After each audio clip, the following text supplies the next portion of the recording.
¿Cómo están, amigos y amigas de LP Pasión por el Derecho? Hoy nos reencontramos para presenciar una nueva clase magistral. Conéctense, por favor, compartan esta transmisión, dejen también sus comentarios. Tenemos una clase magistral importante para todos ustedes. Compartan la transmisión y denle mucho corazón, manito arriba, por favor. Mientras tanto, vamos a ir comentando de qué vamos a hablar el día de hoy. Tenemos una sesión importante a cargo del doctor Cristian Delgado Suárez.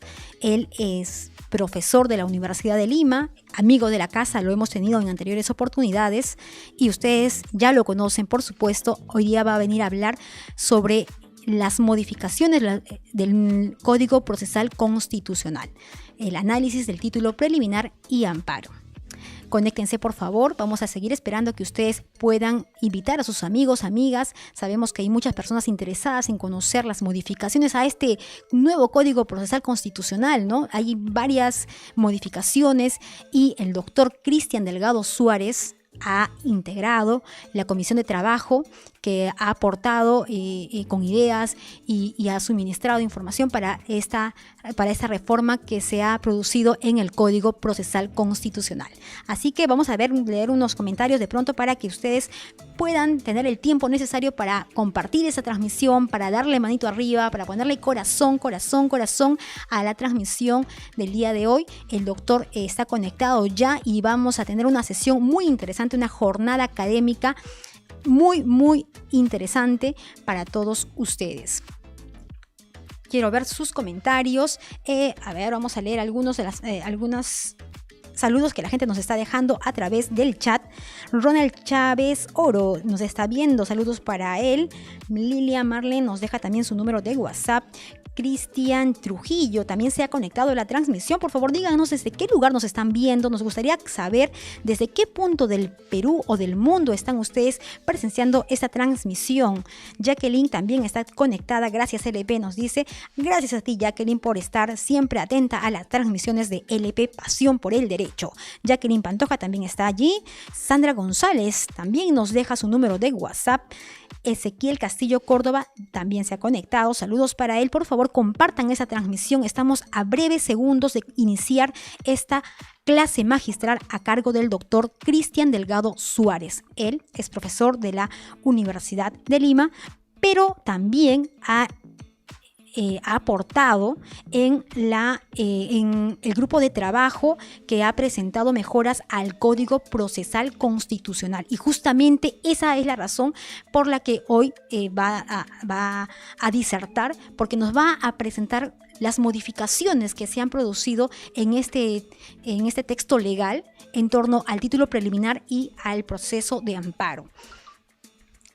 A ver, por favor, vamos a pedir a la producción que mande un one signal para poder impulsar esta transmisión y que llegue a todas las personas, a todos los estudiantes, a todos los abogados que están ahorita confundidos porque no saben cuáles son las modificaciones que se vienen en este importante texto legal. Donny Johnny lo está viendo también, se dice LP, la mejor ventana jurídica. Gracias, estimado Donny. Lisbeth también está conectada desde Arequipa. Qué bueno que también estemos siendo vistos en Arequipa. Por favor, escríbanos desde qué lugar del mundo o del Perú están viendo esta transmisión. Nancy dice gracias, LP. Gracias a ti, estimada Nancy. Gracias por todo el cariño que nos dan viendo nuestras publicaciones y también compartiendo la información que día a día publicamos en el portal web más visitado del Perú. No voy a hacer mayor preámbulo porque ustedes seguramente están ya nerviosos queriendo escuchar la ponencia que nos trae hoy el doctor Cristian Delgado Suárez. Hoy día vamos a hablar largo y tendido acerca de las modificaciones al Código Procesal Constitucional. Vamos a hablar también sobre el título preliminar y el proceso de amparo específicamente, y esta ponencia viene producida por LP, pero por supuesto gracias a la generosidad del doctor Delgado, quien nos ha brindado unos minutos para compartir con toda la audiencia de LP y estar esta tarde-noche con ustedes. Muchas gracias. También tenemos mucha gente conectada a través de YouTube. Gracias, agradecemos muchísimo la preferencia. Ahí está el colega Emilio, ese mi profe, dice, ahí tiene ahí a un alumno conectado, estimado doctor. Hans Christian también está allí desde Lima Limón, nos dice. César Villarreal, bueno, muchas gracias. Nos va a faltar tiempo para leer todos los comentarios, solo nuevamente agradecer y pedirles que si ustedes, estas transmisiones no tienen un costo dinerario, por supuesto, son gratuitas porque queremos difundir la información, pero si ustedes quieren de alguna manera retribuir lo que hacemos, el esfuerzo que hace el equipo de LP, lo que tienen que hacer es compartir esa transmisión, darle una manito arriba, no les cuesta nada y es importante que la información jurídica pueda llegar a la mayor cantidad de personas porque lo hacemos justamente para eso, que para que todos ustedes estén bien informados. Sin mayor preámbulo, ahora sí, los dejo con el doctor Cristian Delgado Suárez. Palmas virtuales para él. Adelante, doctor. Muy bien. En primer lugar, quisiera agradecer a todos, a todas. Para mí, nuevamente, es un gran honor poder estar acá con ustedes. Quiero agradecer a LP, al portal LP Pasión por el Derecho, que en efecto, como bien comenta la doctora Sandra, ya en más de una ocasión he estado acá con ustedes y yo encantado de poder compartir algunas impresiones, una de las pocas cosas que sé, ¿no? Quiero agradecer a los que se conectan, a las que se conectan también, también mandar un afectuoso saludo a todas las personas por el YouTube, por el Facebook y también a mis queridos alumnos, bien sea de la Universidad de Lima, de la Universidad Católica, que seguramente me están viendo. Es un horario, no sé si complicado, no sé si interesante, porque ya seguramente más de uno o una habrá acabado su labor y de repente querrá seguir escuchando de derecho o de repente querrá ya acabar su día. Sea como fue, para mí es un honor estar acá. Y básicamente en estos 30 minutos, 40 minutos, no pretendo en esta hora hacer una clase magistral, porque son muchísimos temas de los que se podría hablar. Hoy día yo les vengo a traer algunas consideraciones respecto a este nuevo Código Procesal Constitucional, que como ustedes saben ha sido ya aprobado y promulgado por el Congreso. Voy a dividir mi breve intervención en algunas partes. Una parte introductoria sobre la necesidad de las codificaciones, porque es importante, para luego ver básicamente dos capítulos o dos secciones que particularmente me llaman la atención, que es tanto del título preliminar de este código, como también algunas reglas propias al proceso de amparo. Ustedes habrán visto de que es un nuevo código, hay reformas en cada uno de los procesos constitucionales y no acciones de garantía, por favor, procesos constitucionales.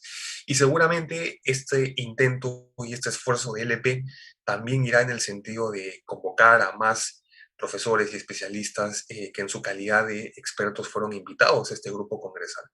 Yo quiero comentarles un poco ya iniciando cuál fue el contexto.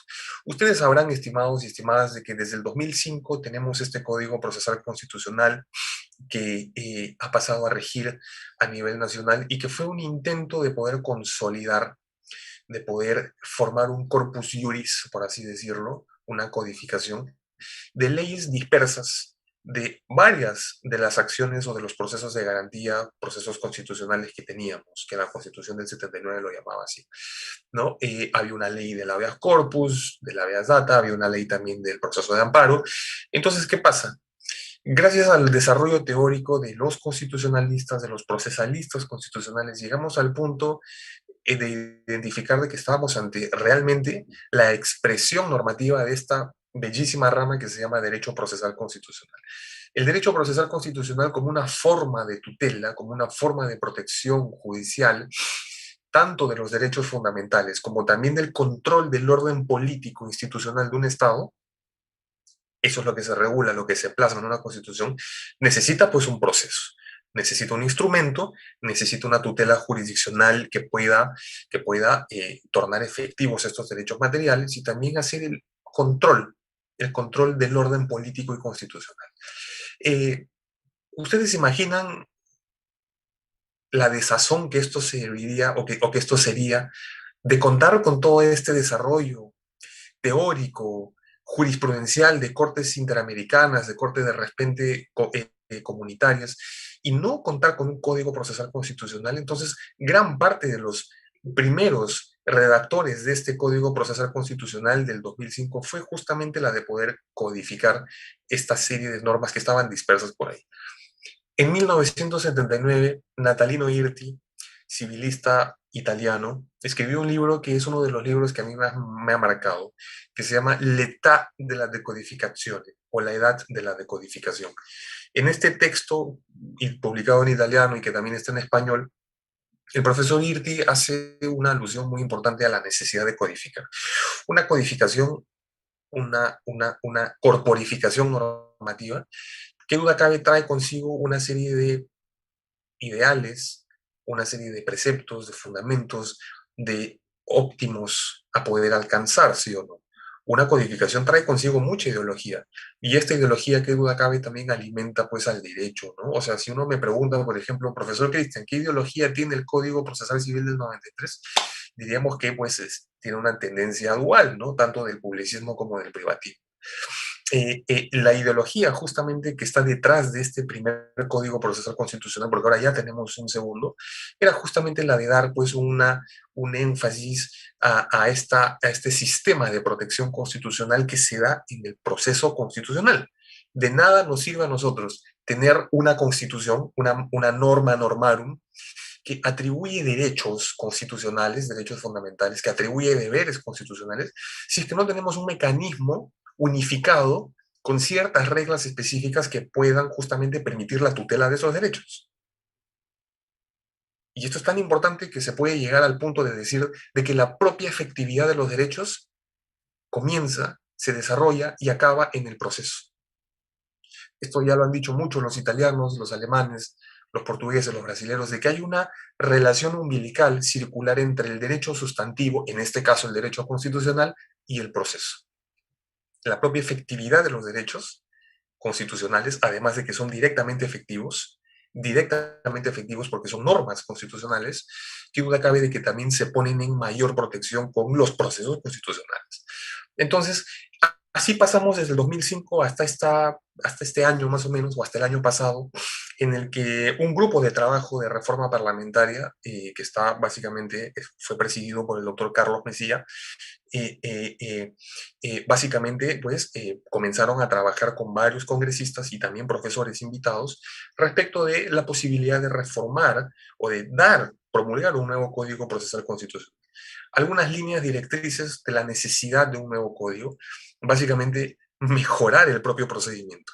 Acá no estamos hablando de mejorar algún tipo de derecho fundamental, porque para comenzar en un en un código procesal, no hay atribución de derechos subjetivos o de posiciones jurídicas materiales, solamente procesales. Había una necesidad muy fuerte de modificar entonces, inaugurar un nuevo código que fuese más subjetivo, con una tutela un poco más humanizada, por así decirlo, y esto que se pudiese reproducir en algunas normas que han cambiado. La ideología o las líneas, los ejes centrales, por así decirlo, de este nuevo Código Procesal Constitucional, al cual, por cierto, y debo decir acá, fueron invitados varios profesores, varios especialistas en sus respectivas ramas del proceso constitucional, los procesos de amparo, habeas data, cumplimiento, competenciales, el proceso de habeas corpus, en fin, fue democrática la discusión, ¿correcto? Esto produjo pues este proyecto que se aprobó y que ahora ya ustedes lo tienen promulgado. ¿Por qué digo esto? Porque me parece que habría que pensar un poco más en defenestrar o detener los intentos de reforma, pensando de que no se ha convocado a la comunidad cuando, por Dios, han existido profesores que han sido convocados, algunos han participado, otros no, pero ha habido una discusión a nivel académico, de ahí los profesores invitados y yo en mi calidad de también profesor invitado, especialista, experto en este tema, y también el debate democrático propio en el Congreso, con la propia iniciativa legislativa. Entonces, no pensemos de que carece de legitimidad este Código Procesal Constitucional, y eso es lo que tengo que decir de inicio.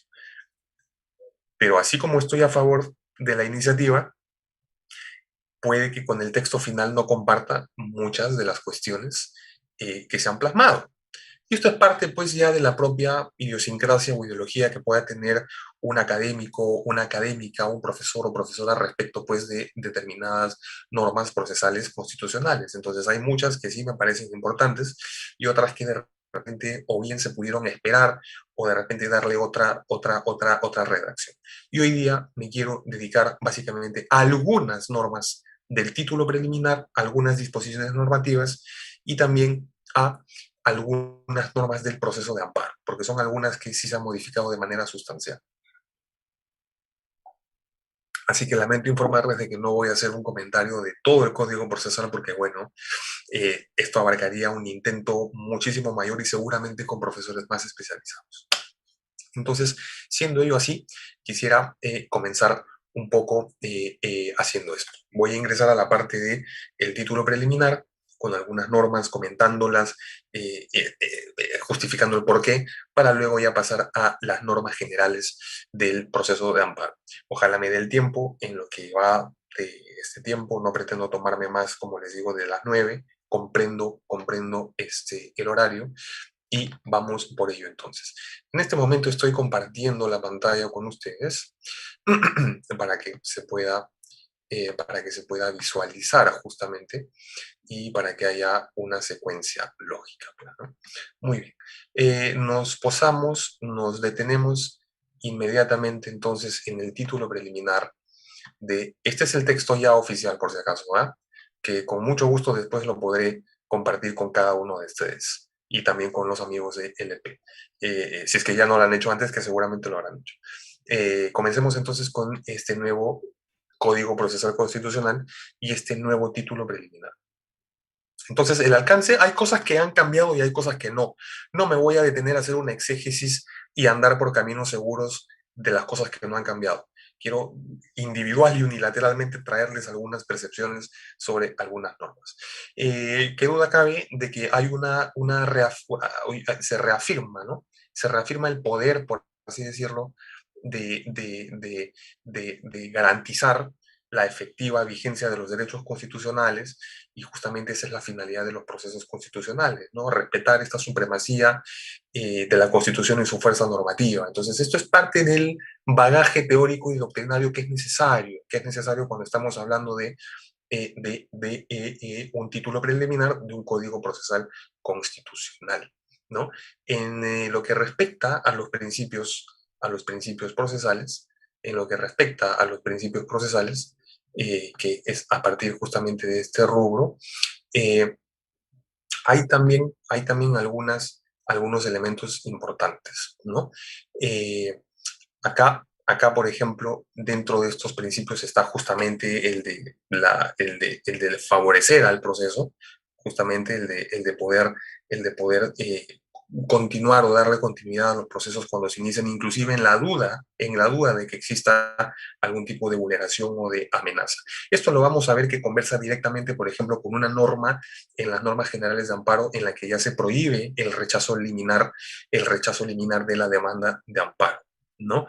Qué duda cabe que acá también en estos principios está el principio de dirección del proceso, y esto también dialoga directamente con la posibilidad, por ejemplo, de que el juez ahora debe convocar audiencia única en los procesos de amparo. Entonces vean ustedes cómo los principios procesales, que algunos se comparten con el CPC, con el Código Procesal Civil, están en el CPCONS y también tienen un reflejo en algunas nuevas normas, en algunas nuevas disposiciones normativas para los teóricos del derecho que se escarapelen cuando no hay la diferencia entre norma y disposición. Ahí está. Vean ustedes que va a haber un reflejo cuando estemos hablando de, por ejemplo, rechazo liminar, cuando estemos hablando de si es que la oralidad ha llegado, la tan mencionada y ya puesta en práctica oralidad ha llegado también al proceso constitucional.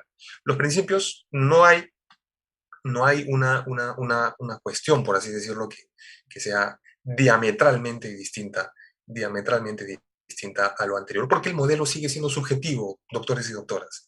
El modelo sigue siendo de justamente permitir, propiciar, de que pues, los procesos que son llevados por los sujetos en la lucha, en su defensa de sus derechos fundamentales puedan ser tramitados, puedan ser aceptados, ¿no? Los órganos competentes, en este caso, vamos a estar ante evidentemente la jurisdicción ordinaria, que son los jueces constitucionales, los jueces de tutela y finalmente también en su momento el Tribunal Constitucional. Cabe mencionar de que los procesos, por ejemplo, contra resoluciones judiciales van a comenzar ahora en las salas superiores y ya no en los jueces especializados civiles. Entonces hay también unas modificaciones en lo que ya respecta al mismo trámite o procedimiento, ¿no? Profesor, ¿qué es lo que estamos viendo en el artículo quinto? Amicus curiae. ¿Qué es esto? Muchos hablan sobre el amicus curiae. Hay muchos profesores también que han sido invitados como amicus curiae en plenos casatorios, en también plenos del Tribunal Constitucional. ¿Qué es esto del amicus curiae o el amigo de la corte? Vean ustedes. Vean ustedes. Hay una teoría en lo que respecta a interpretación constitucional que es desarrollada por por un constitucionalista alemán, ¿correcto? Que habla justamente sobre la Constitución como una sociedad abierta de intérpretes. Que duda cabe de que cuando estamos hablando de una constitución, cuando estamos hablando de un texto pues, constitucional, estamos hablando de un texto indeterminado, lo cual es posible de que más de un intérprete pueda darle un sentido o una cuestión semántica a estas normas, a estas disposiciones. Este constitucionalista alemán, que es de mi particular agrado y mucha admiración, Peter Haberle, justamente trata pues de que en lo que respecta a las funciones del proceso constitucional y a la misma constitución, hay se puede tomar como que una sociedad abierta de intérpretes frente a la constitución. ¿Esto por qué los digo? ¿Por qué lo digo? Porque los amicus curiae, básicamente partiendo de una definición técnica procesal, no son partes procesales, no son partes procesales, son intervinientes que no tienen ni una pretensión ni un interés, únicamente son llamados porque son especialistas o porque representan a la sociedad civil o porque tienen de repente algún elemento técnico, conocimiento específico o de mera representación también de un grupo que está siendo tutelado en este caso y que de alguna manera hay que escuchar. Hay que escuchar. Pero profesor, ¿es posible entonces de que se pueda permitir el ingreso a un proceso constitucional de alguien que no es parte? Por favor, no estamos hablando acá ni de litisconsorcio ni de terceros, ni de intervinientes. Estamos hablando de alguien que solamente entra a ilustrar a la Corte, porque hay una disputa sobre un derecho constitucional que tiene de repente una raigambre política, económica, y que trata sobre una colectividad que se pueda ver impactada, y hay que escuchar. Esta regla, este principio de la amicus curiae, que más que un principio es una técnica, como les estaba comentando, no estaba pues en el Código Procesal Constitucional antiguo, no había una reglamentación precisa. Claro, el Tribunal Constitucional podía convocar amigos de la Corte, y qué duda cabe que lo ha hecho, qué duda cabe que lo ha hecho en más de una oportunidad.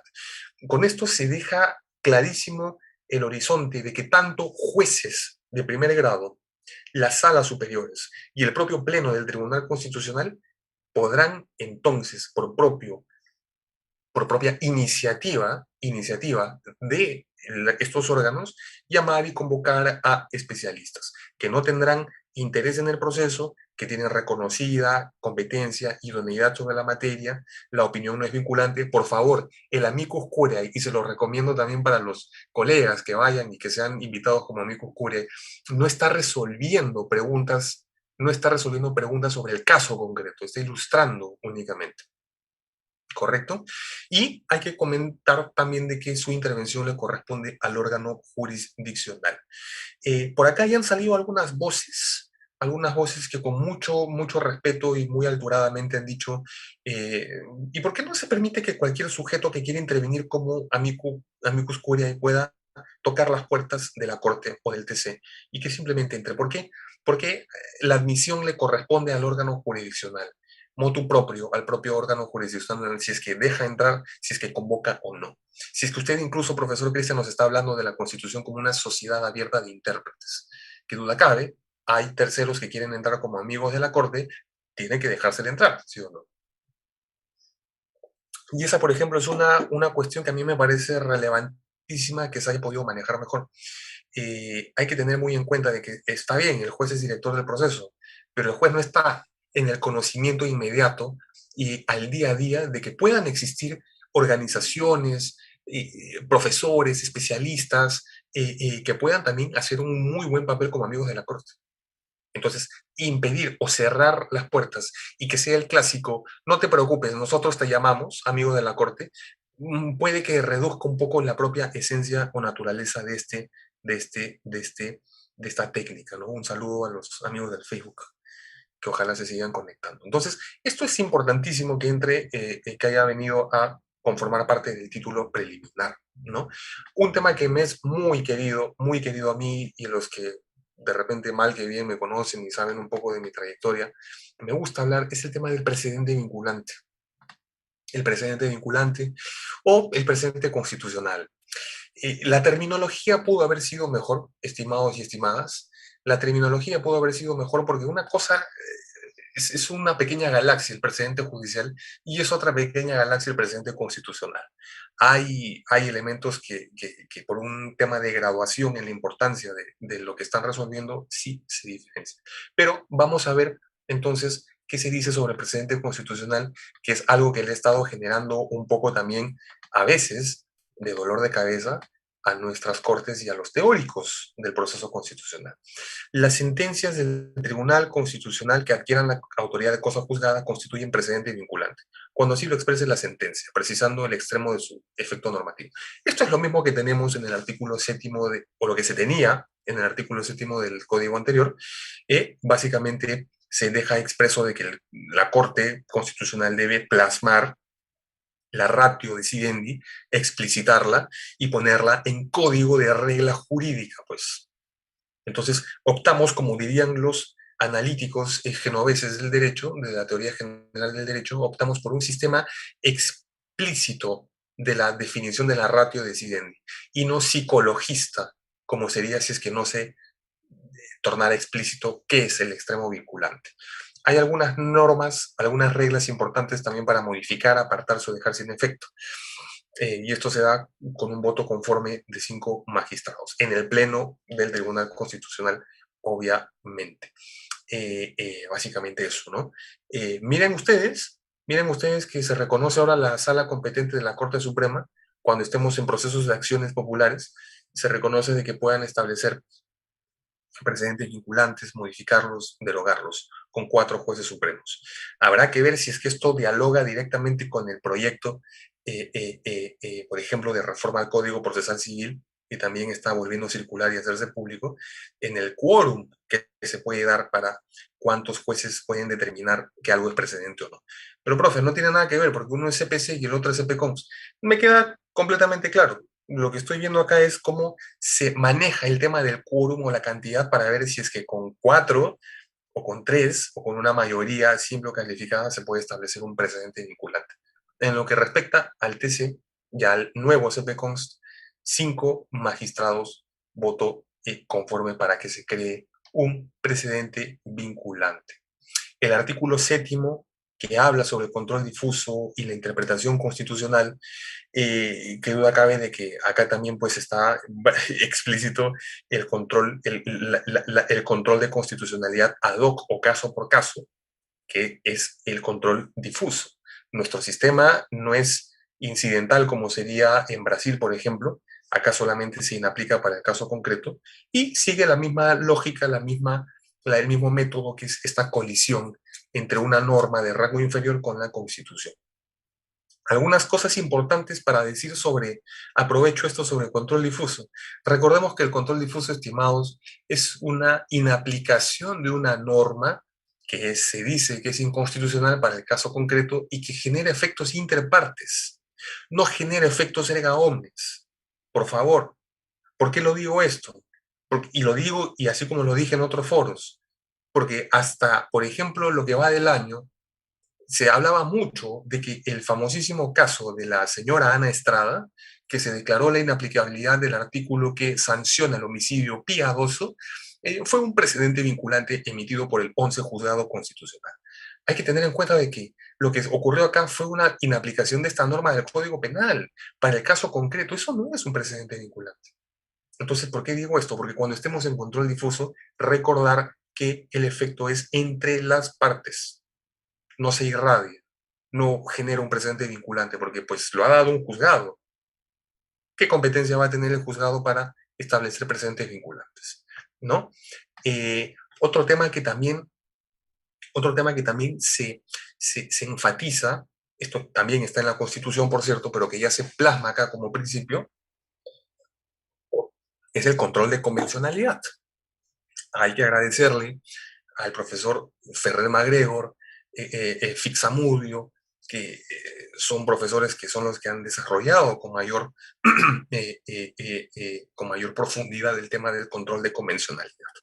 Y esto tiene mucho que ver pues, con el derecho comunitario, con el derecho internacional público, y como el Perú, al menos hasta el día de hoy, está todavía suscrito y adscrito a diferentes instrumentos internacionales de protección de derechos humanos, qué duda cabe de que también las interpretaciones de estas cortes comunitarias supranacionales, conforman un bloque ahora de convencionalidad. Y miren, artículo octavo, interpretación de los derechos humanos y tratados internacionales. Profesor, ¿qué es el control de convencionalidad? Si una corte doméstica entonces tiene o está al frente de una norma nacional o doméstica que vaya en contra de un instrumento internacional, lo puede inaplicar por inconvencional. Inconvencional. Dejó de ser constitucional hace rato, ya, pero en este caso es también inconvencional. Entonces, en caso, inclusive, miren, esto es bien interesante, esto se ha desarrollado mucho en Brasil, en caso de que haya una norma o disposición normativa constitucional sea contraria a una norma de la convención, acá, qué nos dice este principio? Los jueces preferirán la norma que más favorezca a la persona y sus derechos humanos. Ojo, cuidado, cuidado por favor, que un día Cristian Alex Delgado Suárez puede ser un juez constitucional y haciendo este control de convencionalidad pueda pensar que la norma constitucional inconvencional es la que más favorece a los derechos humanos del sujeto que me está pidiendo la tutela del caso concreto. ¿Qué problema había en directamente poner de que la declaratoria de inconvencionalidad se da justamente porque sea la norma infraconstitucional, legal, o la disposición normativa constitucional va en contra de la convención? Acá parece que se deja un espacio para que el juez pueda decidir si es que sigue aplicando la Constitución porque la encuentra convencional o si es que no, porque no la encuentra convencional. Y al final de cuentas podemos estar realmente ante un caso de inconvencionalidad. Entonces, siempre es importante tener un poco más de precisión. Esta aplicación supletoria también es nueva, o sea, bueno, no tan nueva, pero ya se explicita un poco más, ¿no? En caso de vacío o defecto de la presente ley, de la presente norma del proceso constitucional, ahora como fuentes del derecho integradoras, también va a estar entonces la jurisprudencia del TC y de la Corte Interamericana de Derechos Humanos. ¿Qué duda cabe, estimados y estimadas, de que bajo un contexto de fuentes de derecho internacional son los tratados y también recientemente, o sea, recientemente por un desarrollo teórico, también los pronunciamientos de las cortes regionales, de las cortes supranacionales?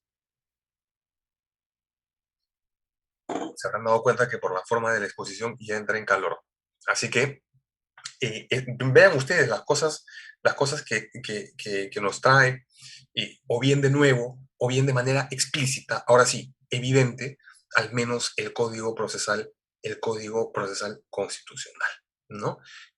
Ahora sí, ¿y yo qué podría haber, profesor? Ok, pero así como está el título preliminar, ¿qué más se pudo haber hecho? ¿Qué más usted cree que podría conformar un set de principios no taxativos respecto respecto de las normas fundamentales?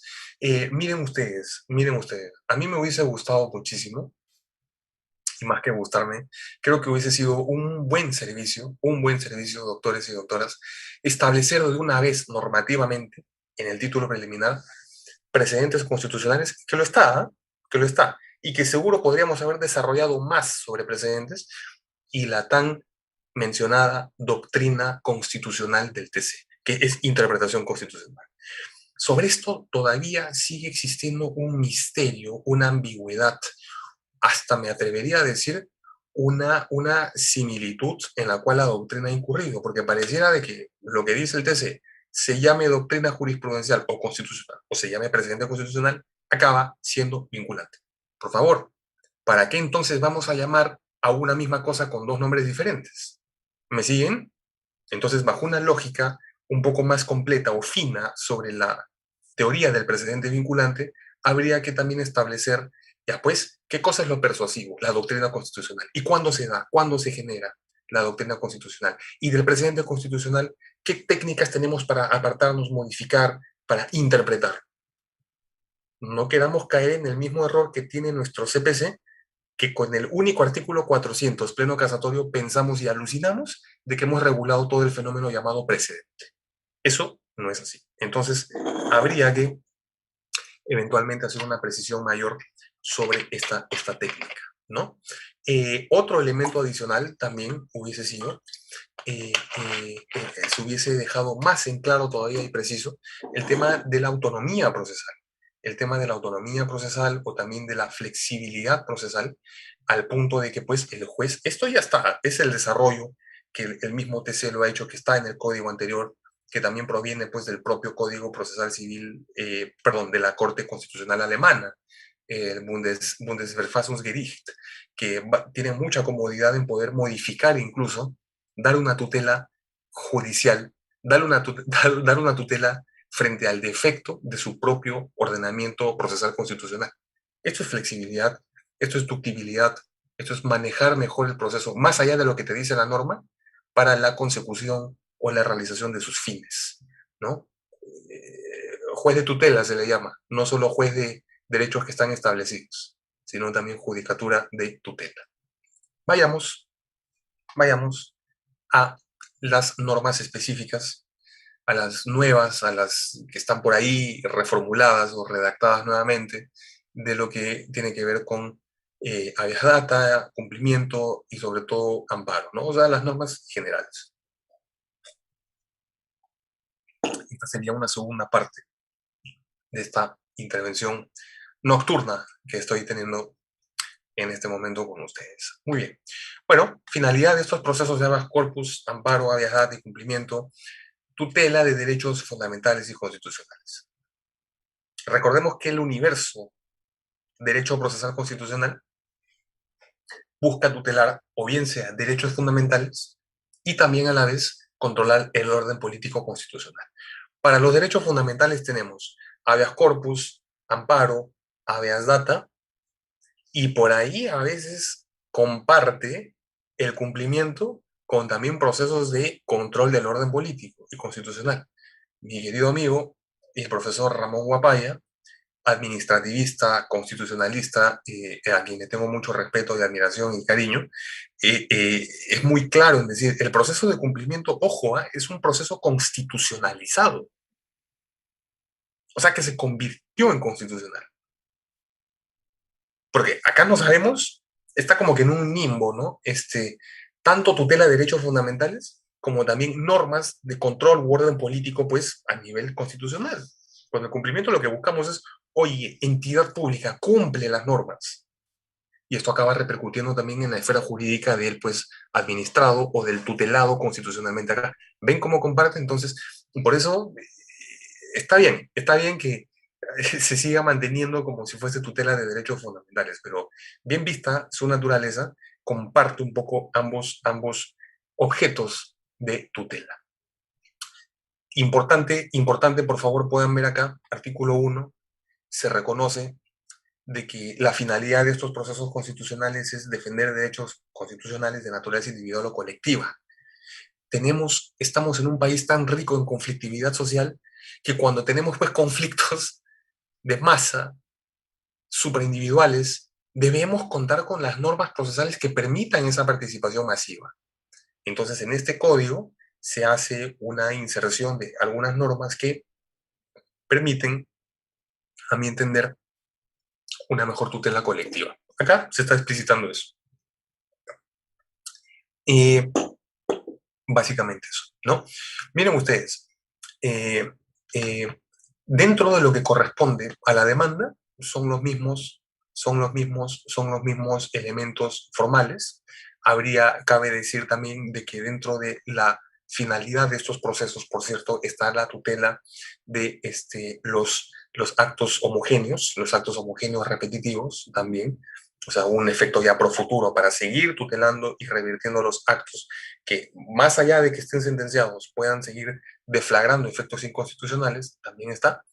Y se pasa ya a un nivel un poco más formal, por así decirlo, respecto de pues, lo que contiene la demanda, ¿no? Que son, evidentemente, requisitos casi meramente formales. Vean ustedes ahora sí esto de acá que resulta de una manera trascendental en lo que se puede conocer al día de hoy como justicia intercultural. Justicia intercultural. Justicia intercultural y también pues reconocimiento explícito, normativo, ahora sí, de las comunidades y pueblos originarios que por sus características y particularidades, pues el proceso tiene que adecuarse a ellos. No hay mejor código procesal que se pueda modificar o acomodar a las características de los sujetos que están de alguna manera litigando. Principio de socialización, por favor, más aún en el proceso constitucional. ¿Por qué digo esto? Por esta sencilla razón. En los lugares donde predomina el quechua, aymara y demás lenguas aborígenes, la demanda escrita o verbal, miren el nivel de oralidad, podrá ser interpuesta en estos idiomas.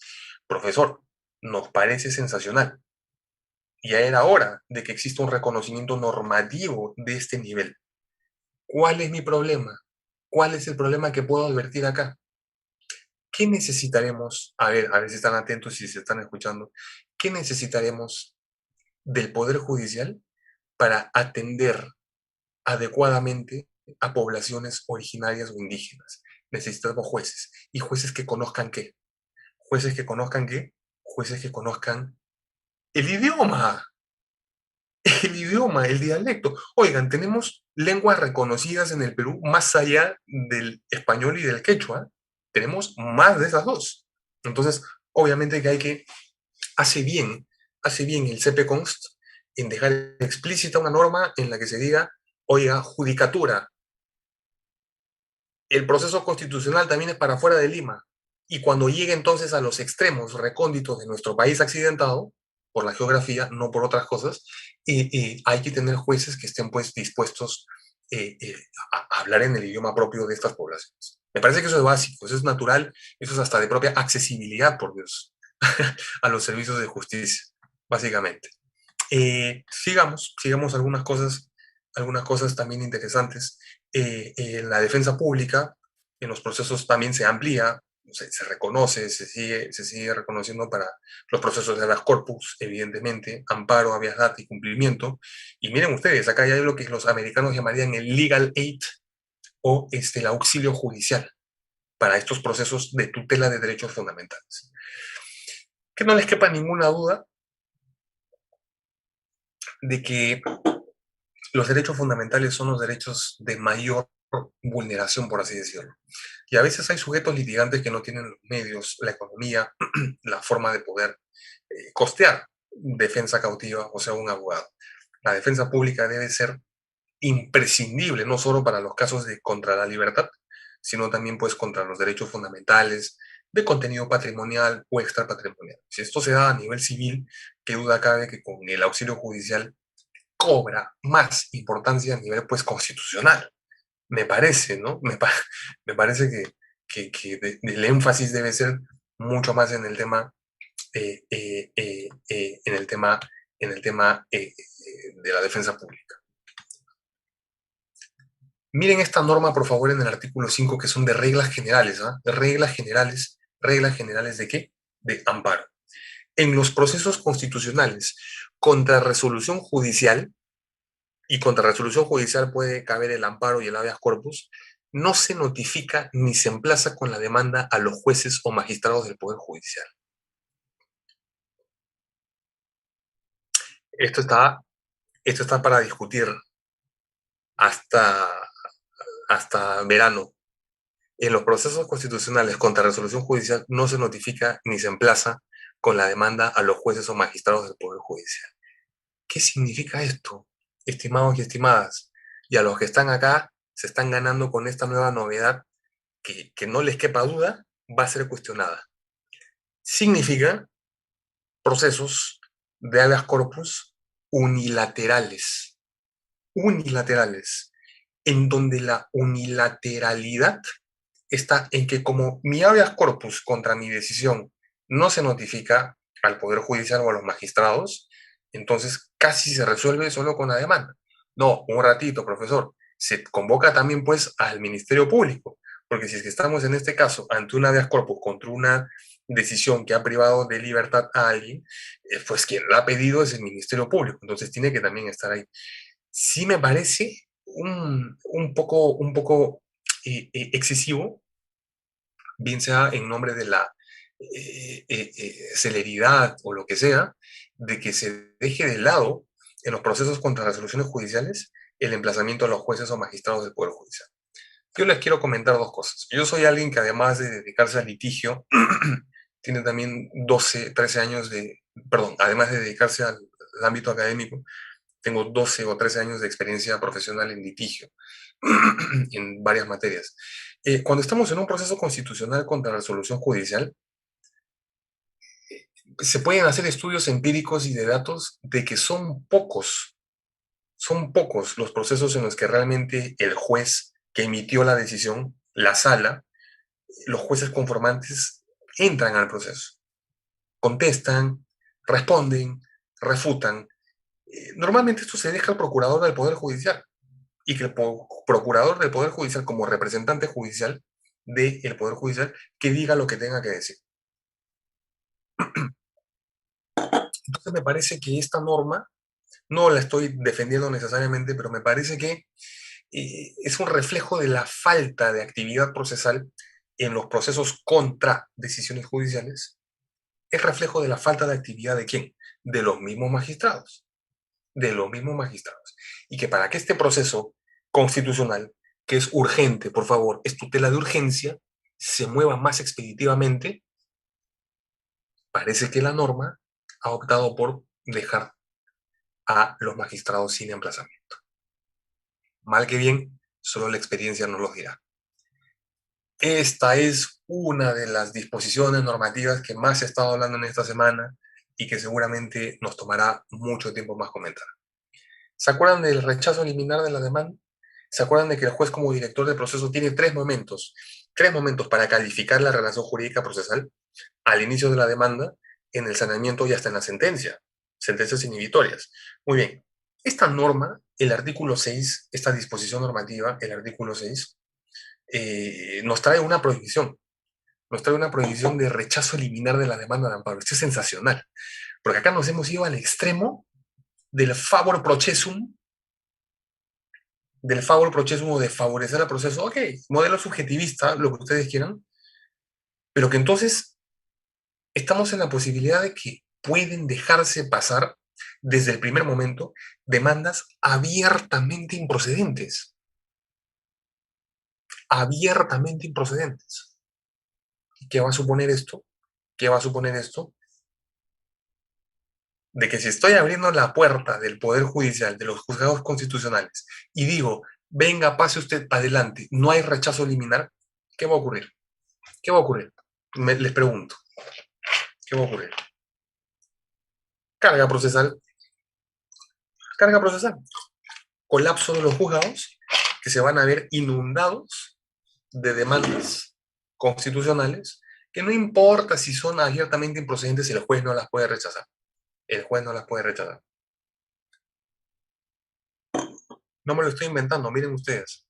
De conformidad con los fines de los procesos constitucionales, en los procesos de habeas corpus, amparo, data, cumplimiento, no procede el rechazo liminar de la demanda.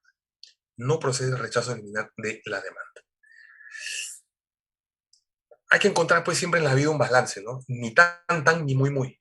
Porque si nos vamos a una restricción completa de que todas las demandas deben ser rechazadas liminarmente, adiós acceso a la justicia. Y si nos vamos al otro extremo, de que bienvenidas todas las demandas, no hay rechazo liminar, colapsa el sistema jurisdiccional, colapsa el órgano, la competencia material constitucional, colapsa. Seguramente si nos ponemos a ahondar un poco más en la teoría, vamos a ver de que hay voces autorizadas en el Perú, básicamente mi colega académica, la profesora Eugenia Ariano, de que está completamente, de esta norma le encantaría, porque ella es contraria al rechazo liminar. Si llamo al profesor Giovanni Priori, ha escrito sobre, me diría, es importante el rechazo liminar, para filtrar las demandas ineptas. No es que lo diga así, lo digo yo, porque hay demandas que no son aptas exactamente a que puedan, pues, ser procesadas porque son abiertamente improcedentes. Con esta norma se acabó esto. No creo que dure mucho este tipo de norma porque de verdad que es una invitación a que el sistema colapse. Así que es eso. Causales de improcedencia. Causales de improcedencia, evidentemente, pues cuando los hechos y el petitorio no están referidos de forma directa, hay oscuridad, ambigüedad, hay vías procedimentales específicas. Por favor, recuerden la bendita subsidiariedad del proceso constitucional. Cambiemos y paremos con esa amparitis. Hay tutela ordinaria antes de la constitucional. Hay vías procedimentales, hay vías hasta administrativas. Entonces, no pervirtamos el uso del amparo. Yo sé que esto ya es contextual, esto ya es más de la litigiosidad peruana, en donde siempre se dice, pero queda el amparo, queda el amparo. Así que nos vamos con el amparo. No importa si hay algo antes o después o que también pueda servir. Vamos con el amparo. Entonces, eh, evidentemente una norma, una restricción así tenía que estar, porque con esto sí hacemos un frente, un retén a estas acciones improcedentes, ¿no? Básicamente eso. Miren, una cuestión relativamente nueva, cuando haya litispendencia por interposición de otro proceso constitucional, acá se acabó entonces, acá se acabó en la semana 1 interpongo mi amparo y en la semana 2 o 3 interpongo el mismo amparo en otro juzgado, en otro distrito judicial, y así estoy yendo con más de una posibilidad. Se acabó eso. Se acabó eso porque no se puede abusar así del proceso constitucional. Hay que tratarlo bien al proceso constitucional. ¿Es tan efectivo hacer un uso así desmedido? No. Entonces, por eso se pone este tipo de norma restrictiva en ese sentido de la procedencia. Uh-huh. Hay también una suerte de improcedencia respecto de la vía procedimental cuando estamos en conflictos surgidos entre los poderes del Estado, ¿no? Básicamente eso. No procede, pues, el proceso de amparo cuando ya la misma situación conflictiva se tramita en un proceso de inconstitucionalidad, de competencia, según corresponda. ¿Qué va a ser lo interesante acá? ¿Qué va a ser lo interesante? Y aquí el trabajo doctrinal. Lo interesante va a ser volver a indagar e investigar la conexidad para hablar de litispendencia. A mis alumnos de Procesal Civil 1, que hemos visto acumulación y todo eso. Cuando estemos ante un proceso, pues, de constitucional que se ha iniciado y queramos denunciar una litispendencia posterior, bien sea por otra parte, bien sea incluso a través de otro proceso, porque tanto, por ejemplo, el de cumplimiento como de amparo puede servir, ¿eh? Pueden servir los dos a la vez, de verdad. Entonces hay que ver, hay que reinterpretar el tema o descubrir más el tema de la conexidad. ¿Cuándo va a haber conexidad? ¿Serán causas afines, conexas? El juez necesariamente deberá tener la triple identidad, parte, objeto y vía procedimental para declarar la litispendencia. Es algo que también debe leerse en tónica de reforma, pues, de mayor investigación teórica, ¿no? Procedencia frente a actos lesivos basados en normas, cuando se invoque la amenaza o violación de actos que tienen como sustento la aplicación de una norma incompatible, la sentencia pues inaplica esta citada norma. Un control difuso. Profesor, acá está dejando un poco las puertas abiertas. No, no, no, no. El Tribunal Constitucional ya ha hecho la mención, la diferencia entre normas autoaplicativas y aquellas que no lo son. Entonces, se sigue esa misma interpretación, por si acaso. No hay que venir con normas que necesitan más desarrollo normativo para que puedan deflagrar sus efectos. Hay que considerar muy bien eso. Procedencia respecto de resoluciones judiciales, básicamente es la misma lógica que se sigue, ¿ya? Y no hay mucha cuestión novedosa, por así decirlo, que al menos yo, esto es una interpretación, todo lo que se está hablando, que al menos yo personalmente lo haya podido identificar. A nivel de notificaciones, casilla electrónica, hay que utilizar la digitalización, la tecnología, y miren esto de acá, por favor. Yo soy un abanderado del procedimiento oral. En muchas intervenciones en las Cortes Superiores del país, cuando se han inaugurado virtualmente módulos corporativos de litigación oral, ahí he estado. Es un tema que me fascina, se ha dicho mucho sobre ello, pero miren, oralidad ya la tenemos a nivel penal, laboral, civil desde el 2018, y miren ustedes este artículo 12, tramitación de los procesos constitucionales de amparo, habeas data y cumplimiento, trae una audiencia única, trae una audiencia única. Audiencia que evidentemente por la propia naturaleza de las cosas es oral. Profesor, y yo me acuerdo que en el amparo anterior, en las normas de procedimiento, el juez ni siquiera estaba en el deber, es agua por si acaso, ¿no? Solo que no tenía otro vaso porque estoy fuera del Perú, es agua. El juez no tenía el deber de convocar ni siquiera informe oral. Y las partes podían solicitarlo. Las partes lo solicitaban y el juez entonces permitía la vista de la causa. Y en fin, ya. Acá miren cómo cambia la metodología un poco, porque para comenzar hay una audiencia única, ¿ya? Eh, eh, para que alegue lo que creo oportuno, ¿ya?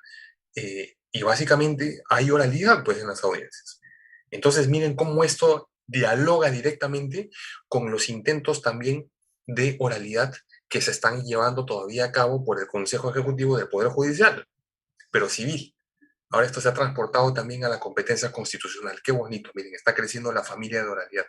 El tema es el siguiente, estimados y estimadas, el tema es el siguiente. No nos basta, no nos basta un único artículo como este para decir de que ya la oralidad se ha regulado por completo en el proceso constitucional. Se necesitan más normas de la propia tramitación de un proceso oral y no solamente decir, habrá una audiencia única, se oyen las partes y hay un plazo, pues, después para sentenciar, ¿no? Hay una tramitología, un procedimiento un poquito más extenso cuando se habla de oralidad, no es tan solo un artículo. Entonces, ¿qué duda cabe de que esto puede ser desarrollado posteriormente con alguna modificación, o el propio Tribunal Constitucional, como le encanta innovar sobre el Código Procesal Constitucional, también pues sacar de repente algún tipo de reglamento, de repente interpretando este artículo sobre el desarrollo de la oralidad, ¿no? Ofrecimiento de medios probatorios, oportunidad de valoración. También he visto de que también hay algunas críticas sobre la mínima actividad interpretativa y probatoria en el proceso constitucional, que lamentablemente es lo que trae, lo que dice este nuevo código. Y ante ello yo tendría que decir lo siguiente. No hay proceso judicial en donde el juez no ejerza cognición judicial.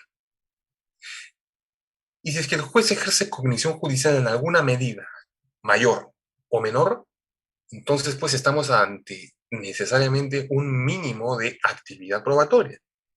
Profesor, pero no se le puede llamar actividad probatoria cuando el acervo es meramente documental. ¿Están creyendo ese mito todavía? ¿Ustedes creen que no hay cuestiones constitucionales altamente complejas y que hasta se necesitan amigos de la Corte para temas específicos? ¿No hay ahí actividad de valoración probatoria? Entonces dejemos de pensar, ¿no? Que esta intervención sirva también para individualmente yo decirles algunos mitos. Dejemos de pensar de que el proceso de amparo, en este caso, es un ámbito en el que simplemente ingresas un papel, el juez lo ve, lo analiza y resolvió. Oigan, hay una actividad probatoria. No, pero por ahí he escuchado que un profe dice, o una lectura de que no hay actividad probatoria en el proceso constitucional. Eso no es verdad. Eso no es verdad. Entonces, No caigamos en el simplismo de decir no se prueba nada. No. Miren, miren, el juez puede ordenar a petición de parte la exhibición, hay pruebas que incluso se pueden dar con posterioridad, no va reperta, no va producta, nuevos hechos, nuevos documentos.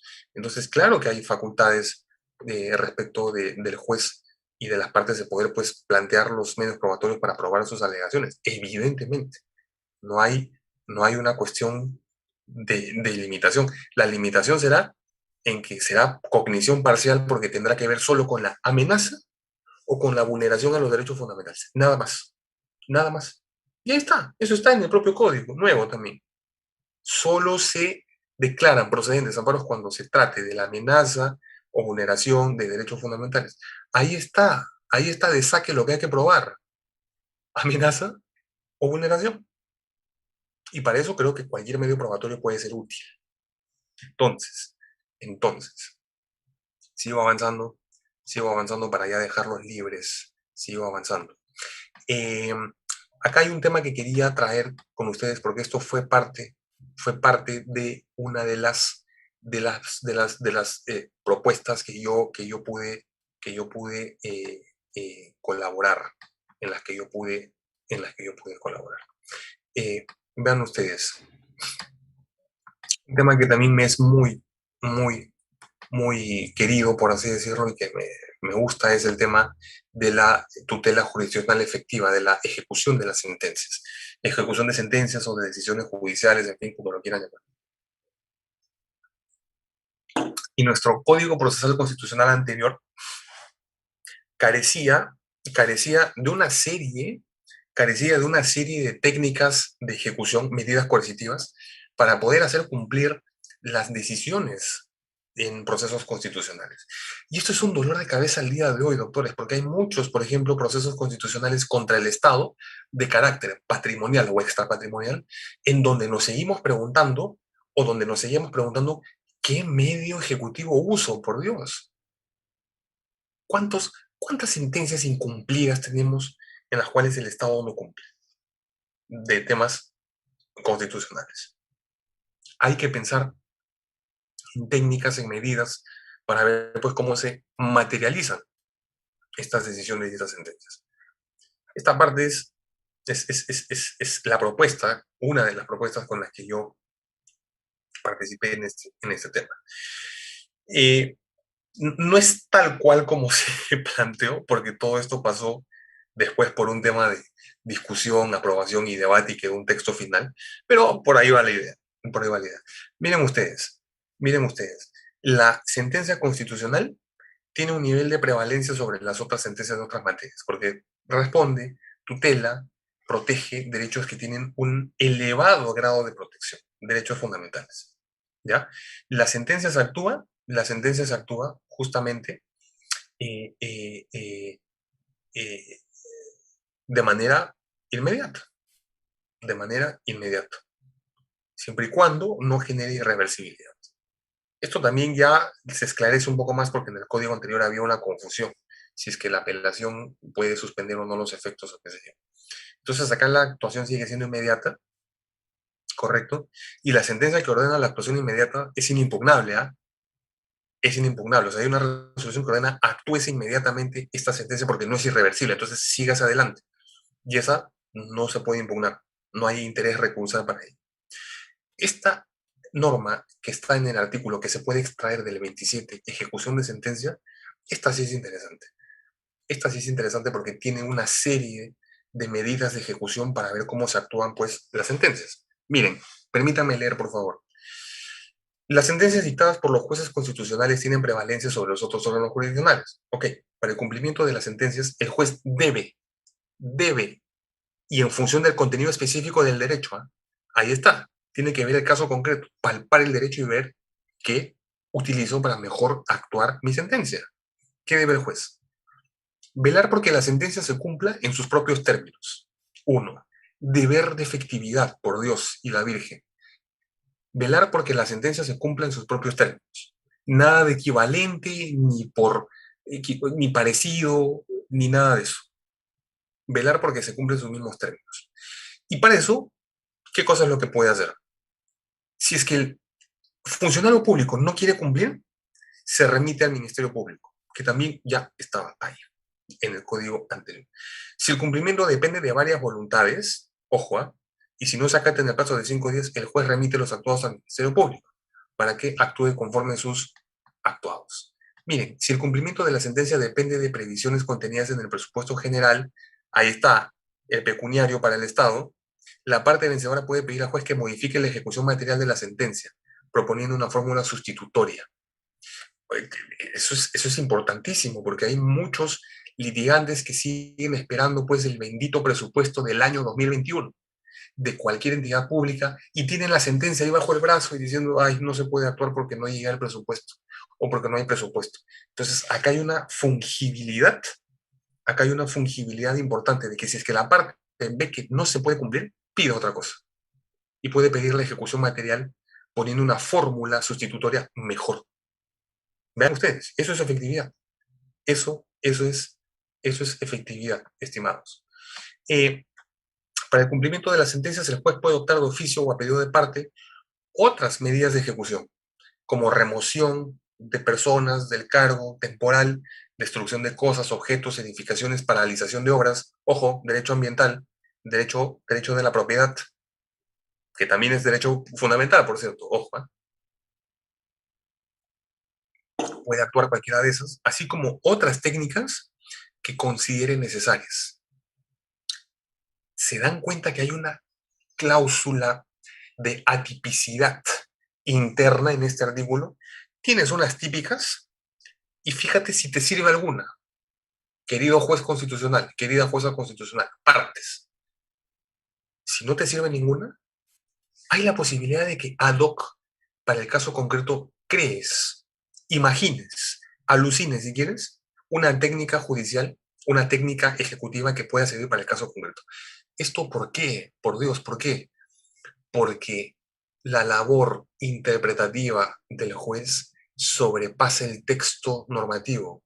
El texto normativo no siempre regula todos los supuestos y por lo tanto hay que dejar al juez un poder general de ejecución, que es lo que yo llamo un poder general de ejecución que le pueda permitir modificar o manejar una fórmula ejecutiva que inclusive no estando tipificada sea adecuada. Pues.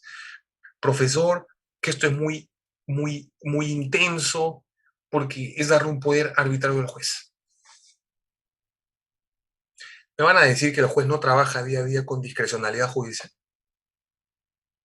Un fundamento como el que acabo yo de generar, hay mucha discrecionalidad del juez. No puede dejar una cláusula abierta ejecutiva para que piense con la parte, la medida que más le sirva, es muy abusivo. Oigan, un rato. ¿El juez no tiene poder general de cautela? Sí. ¿El juez no tiene el poder de modificar la vía procedimental? Sí. ¿El juez no tiene facultad o actividad probatoria de oficio? Sí.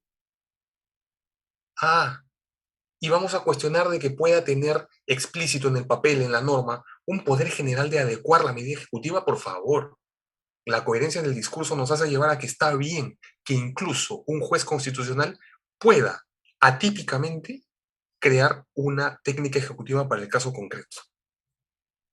Esto se habla en Brasil desde el 94. O sea, es simplemente adecuarnos un poco a esta onda, a este chip, a este método de plena efectividad de la tutela. Básicamente eso.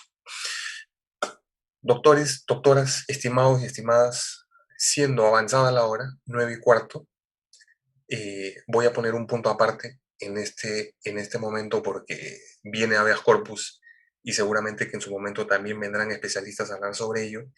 Y yo tan solo quería hacer una síntesis y decir lo siguiente. Este intento de codificación, este intento no es malo, es bueno. Puede ser mejorable, ya aún estando promulgado, sí. Acabo de dar algunas precisiones que podrían de repente pensarse en una futura reforma o hasta interpretación por el propio TC. Entonces, no desmerezcamos, no desmerezcamos. Recordemos que los códigos procesales están hechos para los ciudadanos.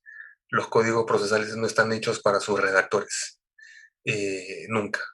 Y por eso que para mí es un honor, una gran satisfacción que en el tiempo de vida que tengo haya conformado una segunda comisión de reforma legislativa sobre un código tan importante como el Código Procesal Civil. Normas van y vienen, podrán mejorarse. Creo que hay mucho incluso que se puede trabajar y seguir explotando sobre este Código Procesal Constitucional, pero en lo que a mí respecta, únicamente quise tratar con ustedes título preliminar del nuevo Código Procesal Constitucional, algunas normas más saltantes y las normas del proceso de amparo. Seguramente tendremos más oportunidades en este mismo canal para poder discutir al respecto. Y yo solo quiero agradecerles a LP siempre por el espacio, la oportunidad, el diálogo franco y sincero, a las oyentes y quienes están acompañando por el Facebook, por el YouTube, a mis alumnos y colegas que por ahí también puedan estar. Y bueno, regresar el uso de la palabra a nuestros anfitriones. Quedo a su disposición. Muchísimas gracias. Gracias, doctor Cristian Delgado Suárez, aquí desde la Casa de LP. Le agradecemos mucho su exposición y bueno, también hacemos el recuerdo a nuestros estimados seguidores que el diplomado de Derecho Constitucional y Procesal Constitucional está abierto y hasta el 28 de mayo pueden llevarse un libro gratis. ¿Sí? Como saben, el certificado se expedirá a nombre de la Facultad de Derecho y Ciencias Políticas de la Universidad Nacional Hermilio Valdizán. Este diplomado tiene 384 horas lectivas y va a empezar el 9 de junio. Pero si se inscriben hasta el 28 de mayo, pueden llevarse además del libro gratis, pueden pagar en 2 cuotas. Como profesores en este diplomado tenemos al doctor Óscar Paso Pineda, al doctor Cristian Donaire Montesinos, al doctor Edgardo Rodríguez Gómez, la doctora Beatriz Ramírez Guaroto. Ustedes ya los conocen, ellos son profesores de la Casa de LP y constantemente están dando clases gratuitas y también los hemos visto en anteriores diplomados, ¿no? También va a estar el doctor Jefferson Moreno Nieves, la doctora Vanessa Tazara Ceballos, el doctor Ricardo Bolaños Salazar. Y bueno, el beneficio hasta este 28 de mayo es el libro gratis. El título es Derecho Constitucional y Procesal Constitucional, en formato físico, son 300 hojas, es un voluminoso libro, un buen material de estudio, ¿sí? Y además, una vez que se inscriban, tienen acceso al aula virtual en donde van a encontrar un montón de jurisprudencia, libros en PDF que ustedes van a poder descargar, artículos referidos a los temas de exposición y bueno, eso y mucho más. Ya saben, gracias doctor y bueno, es todo por nuestra parte. Que tenga una linda noche también para nuestros seguidores y con nosotros será hasta una próxima oportunidad. Gracias. Muchas gracias nuevamente.